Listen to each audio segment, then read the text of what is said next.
नमस्कार मित्रों, मैं अनुज अपने गरीबी, बेरोजगारी, भ्रष्टाचार, महंगाई के कारणों के 5वें भाग में आप सभी के सामने उपस्थित हूं। जैसा भाग 1 से भाग 4 तक मैंने ये बताने की कोशिश की है कि भारत के अंदर ये गरीबी, बेरोजगारी, महंगाई, भ्रष्टाचार जैसे 4 दानव कैसे अपना वजूद बनाए हुए हैं और कैसे ये राजनीति का खिलौना विध्वंसक आज़ादी के वक्त से ही लगातार हम सबके घर के अंदर, परिवार के अंदर, देश के अंदर अपना एक अस्थायी निवास बनाए हुए हैं। इन्हीं कारणों पर मेरा ये एपिसोड जारी है। मेरे इस चैनल को आप लाइक, सब्सक्राइब और शेयर करते रहें ताकि ऐसी जानकारियां आप सभी को मिल सके और एक ना एक दिन ऐसा कोई क्रांति हो जब राजनीतिक दल ये सोचने पर मजबूर हो जाए कि स्वार्थ नीति, परिवारवाद नीति, तुष्टीकरण नीति, जातिवाद नीति से ये चारों दानव कभी कम नहीं होंगे, बल्कि हर वक्त ये बढ़ते ही रहेंगे। और भाग 4 में मैंने सबसे पहले जिस राजनीतिक दल ने इस देश में शासन का इस्तेमाल किया, उस दल के बारे में मैंने बताया था कि वो दल एक दूरदर्शी सोच के नतीजे के कारण राष्ट्रीय दल से परिवारवाद दल में अपने आप को परिवर्तित कर लिया।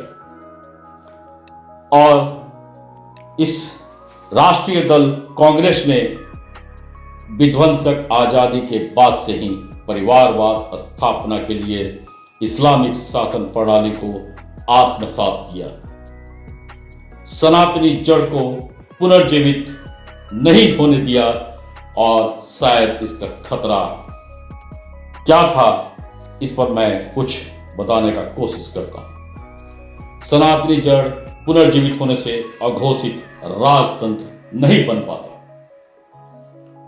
और आजादी के 169 दिन के अंदर ही हुई एक रहस्यमय हत्या ने हिंदुओं को जातिवाद के घने अंधेरे जंगल में ढकेल दिया, जिससे तुष्टीकरण का मार्ग प्रशस्त हो गया और एक खुला मैदान इस राजनीति को, परिवारवाद राजनीति को मिला। हजारों साल की प्रांतीय राजशाही में हमारे कई महान योद्धा थे, लेकिन सच्चाई ये भी है कि महान योद्धा होने के बावजूद भी अलग थलग परिवारवाद राजशाही ने हमारे पूर्वजों को गुलामी का अंतहीन दौर दिया, यातना का अंतहीन दौर दिया। खैर, इस पर मैं चर्चा बाद में करूंगा। और मेरे किताब 2024 अयोध्या श्री राम मंदिर अति उत्साह खोज में ये वर्णित भी है। किसी तरह आम नागरिक संघर्ष ने आजादी का मार्ग प्रशस्त किया, पर दूरदर्शी सोच ने अनुमानित तरीके से आजादी को विध्वंसक कर दिया और अघोषित राजतंत्र का स्थापना का मार्ग खुल गया। गरीबी पहला मुद्दा बना। जनता ने विश्वास किया और 34 करोड़ की जनसंख्या 125 करोड़ तक परिवारवाद सोच ने पहुंचा दिया और गरीबी बढ़ती रही।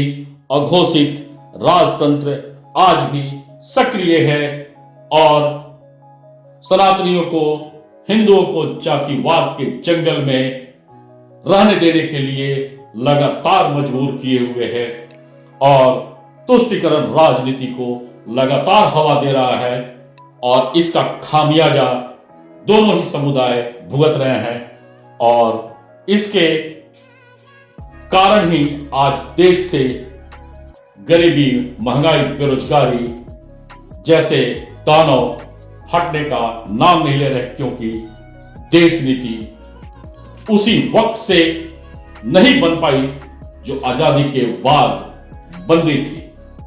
और देश नीति का नहीं बनना, स्वार्थ नीति, परिवारवाद का पनपते रहना इन चारों दानवों का सबसे बड़ा पोषक है, सबसे बड़ा मित्र है और जनता का सबसे बड़ा दुश्मन। भाग 5 में इतना ही, भाग 6 का इंतजार करें। धन्यवाद। I step up to the mic, gonna make it swing. Feel the rhythm in your bones, let the music sing. Got that poppin' beat, gonna make you move. Dancing on the floor in the swinging groove.